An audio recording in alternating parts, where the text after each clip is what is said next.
Bienvenue dans cette nouvelle édition du QG Week-end. Au sommaire, première réaction de la Côte d'Ivoire à la relance de la Cour pénale internationale. Les autorités ivoiriennes tiennent à organiser le procès de l'ancienne première dame Simone Gbagbo.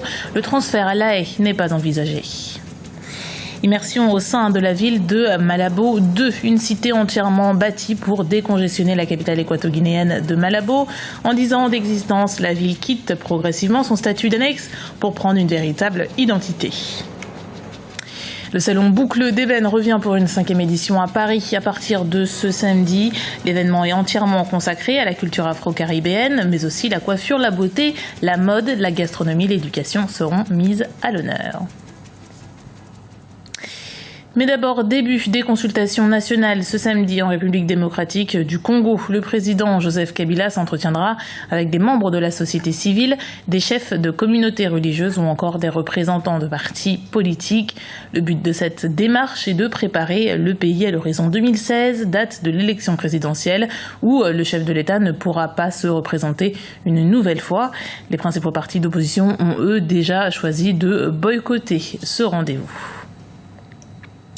La Côte d'Ivoire tient à organiser le procès de l'ancienne première dame Simone Gbagbo. L'État ivoirien compte demander à la Cour pénale internationale de rouvrir les discussions sur le cas de la femme de l'ancien président Laurent Gbagbo. Les autorités se basent notamment sur une récente modification du code pénal qui inclut désormais les crimes de guerre et les crimes contre l'humanité. Emmanuel Milimono. La Côte d'Ivoire maintient l'exception d'irrecevabilité par rapport à la requête de la Cour pénale internationale visant à se saisir du dossier de l'ex-première dame ivoirienne. La CPI veut en effet organiser le procès de Simone Gbagbo à La Haye, alors qu'une procédure la concernant est encore en cours dans son pays. Les députés ont modifié en mars le code pénal, introduisant les notions de crimes de guerre et crimes contre l'humanité. Le code pénal ivoirien fait apparaître la notion de crimes de guerre et crimes contre l'humanité, et Mme Gbagbo a été interrogée il y a 8 jours par un juge d'instruction sur ces incriminations. Donc, en fonction de ces éléments, nous allons voir de quelle manière nous pouvons discuter ou amender cette décision. Un mandat d'arrêt de la CPI a été émis contre Simone Gbagbo, mais les autorités ivoiriennes refusent de lui livrer l'ex-première dame. La justice de son pays affirme être en mesure de la poursuivre pour les mêmes crimes que ceux lui étant reprochés par la Cour. La Côte d'Ivoire a dès lors soulevé une exception d'irrecevabilité pour contester la compétence de la CPI qui ne peut poursuivre un suspect que si la justice nationale ne veut ou ne peut le poursuivre. Hier, c'était une volonté politique. Au-delà des arguments juridiques, de l'incapacité de la justice ivoirienne, il y avait aussi de la volonté politique. Aujourd'hui, il n'y a plus. Il y a un besoin de rassemblement, il y a un besoin de réconciliation qui paraît plus important que l'exigence de l'impunité de la satisfaction de la justice internationale, qui est une justice sans état d'âme et impitoyable, qui ne tient pas compte de ses impératifs politiques immédiats. L'ex-première dame a été condamnée en mars à 20 ans de prison pour atteinte à la sûreté de l'État. Ses avocats ont annoncé un pourvoi en cassation alors qu'un autre procès pour des crimes de sang est prévu, mais à une date encore non déterminée. Reste à savoir si la Cour pénale internationale acceptera de relancer les débats comme le souhaitent les autorités ivoiriennes. Depuis jeudi, la Banque africaine de développement a un nouveau président. Le Nigérian Akinwumi Adesina a été élu face à 7 autres candidats en marge des assemblées annuelles de la banque qui se tenait à Abidjan, en Côte d'Ivoire. Le 8e président de l'institution a promis de continuer l'œuvre accomplie par son prédécesseur Donald Kaberuka. Reportage de notre correspondant Olivier Conan. 58,10%, c'est le score réalisé par Dr Akinwumi Adesina, nouveau président de la BAD, Banque africaine de développement. Le candidat du Nigeria a également obtenu 60,5% des voix des pays régionaux africains. Le Tchadien Kordje Bedoumra a obtenu 31,62% des suffrages. Quant à la troisième candidate, la Cap-Verdienne Christiana Duarte, elle a recueilli 10,27% des voix. Âgé de 55 ans, Akinwumi Adesina est ministre de l'Agriculture et du Développement rural du Nigeria. Le nouveau patron de la BAD a remercié son prédécesseur pour avoir fait de la banque une organisation solide. Il a promis poursuivre la tâche avec le soutien de tous, y compris ses concurrents malheureux. C'est un grand défi pour moi à relever après le précédent Kaberuka, mais je suis sûr qu'avec votre soutien, on peut y aller et faire beaucoup de choses. Ce n'est pas moi qui ai gagné aujourd'hui. Vous m'avez simplement donné la responsabilité pour gérer la banque. Nous avons fait l'élection très transparente. On avait beaucoup poussé. Eux aussi, ils sont gagnés, ils ont les amis pour avec moi, je vais travailler avec eux. Et je le salue beaucoup. Et chaque pays qui a voté pour eux, je salue tous. Parce que c'était une élection très fantastique. Ce succès met fin à la série d'échecs du Nigeria qui a proposé à plusieurs reprises l'un de ses ressortissants à la tête de la Banque africaine de développement.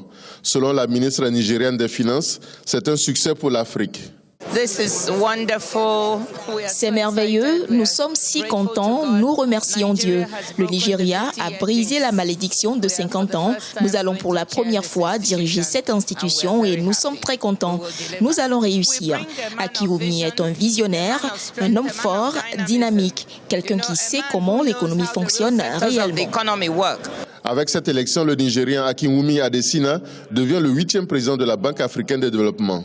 Il prendra fonction le 1er septembre 2015 en remplacement du Rwandais Donald Kaberuka qui a dirigé la banque pendant 10 années. Immersion au sein de la ville de Malabo 2, l'extension de la capitale administrative sortie de terre il y a 10 ans. Ce nouveau centre administratif qui côtoie le vieux Malabo est un projet né de la volonté de rendre moderne la capitale de la Guinée équatoriale. Une façon également de faire face à l'explosion démographique. Reportage de notre correspondant Serge Kofi. Nous sommes sur l'avenue Hassan II en plein cœur de Malabo. Ici, il est à peine 7 heures du matin et déjà les véhicules sont en file indienne. Signe apparent de la congestion de Malabo. Au lieu de réhabiliter la ville en procédant à des expropriations coûteuses et impopulaires, les autorités ont décidé de créer une nouvelle ville. Malabo 2 naît et son objectif est de donner à la capitale équato-guinéenne un visage moderne. El primer edificio que conoce Malabo 2. Les premiers édifices qui ont été mis en place sont celui de Guinée équatoriale Pétrole, puis la construction de nouveaux ministères. Le projet de Malabo 2 répond à toutes les nécessités sociales et administratives d'une ville. Il a servi à la décongestion de la circulation car les véhicules circulent de manière plus fluide. Les écoles et les ministères qui se trouvent à Malabo 2 sont plus modernes. Géoproject, l'organisme public chargé de contrôler les projets du gouvernement, supervise depuis une dizaine d'années l'édification de la nouvelle ville. Les chantiers ont débuté par une route qui relie l'aéroport au centre-ville. Cette autoroute sera la première infrastructure de Malabo 2. Sur le long de cet axe routier seront édifiés les nouveaux ministères et sièges d'institutions. Era un ensanche necesario porque la ciudad vieja no podía albergar. Cela a été un agrandissement nécessaire parce que la vieille ville ne comblait plus les besoins du pays. Notre défi est de travailler et de continuer la rigueur qui fera le développement de Malabo 2. Nous devons garder une discipline urbaniste nécessaire afin de contrôler le développement de la ville.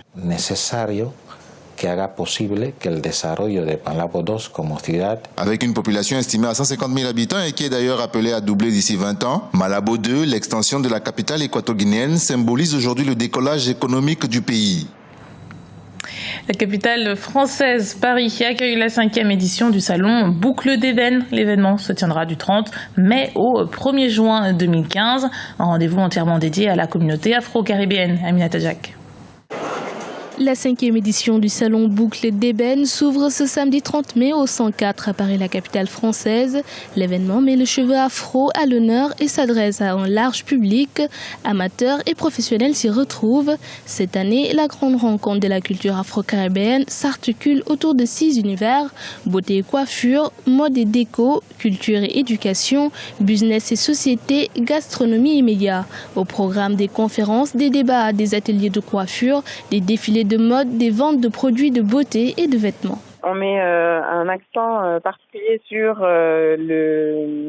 deux choses, donc une partie artistique qui va être encore plus développée avec 3 artistes capillaires internationaux qui vont venir montrer leur show artistique, donc comment magnifier la coiffure afro-naturelle, mais vraiment sous un trait artistique. Ensuite, sur la partie business qui est en train de se développer, c'est une partie qui nous tient vraiment à cœur, donc la partie entrepreneuriale. Il y aura pour la première fois un networking géant, et l'idée en fait c'est de mettre en lien des porteurs de projets avec des investisseurs et également de connecter des entrepreneurs entre eux sur un networking à grande échelle. Il y a également une partie culture sur l'événement qui est très très riche, donc avec une trentaine de conférences et d'ateliers qui pour beaucoup sont déjà complètement full. Boucle d'Ébène est une association créée en 2004 par les sœurs Aline et Sandra Tacite. En 10 ans d'existence, elles dressent un bilan satisfaisant de leurs activités. On a vu une évolution des mentalités positives dans l'acceptation de soi et dans la valorisation du cheveu naturel en France. C'est quelque chose qu'on avait initié effectivement il y a 10 ans avec le salon événement Boucle d'Ébène. Et notre plus grand rêve, c'était de voir arborer de plus en plus de femmes noires leur afro ou leur locks ou autres coiffures magnifiques. Et aujourd'hui, on y est. Quand on regarde dans le métro, etc., on voit de plus en plus de jeunes femmes, justement, qui ont fait ce choix. Donc, il y a une vraie prise de conscience, je dirais, ou un vrai retour des choses qui s'est opéré en 10 ans et dont on a été des heureux témoins. Le salon Boucle d'Ébène se tiendra jusqu'au 1er juin 2015. Plus de 10 000 visiteurs sont attendus durant les 3 jours. C'était le journal de la rédaction. Merci de l'avoir suivi. Retrouvez dans un instant une nouvelle édition du QG Week-end sur Africa 24.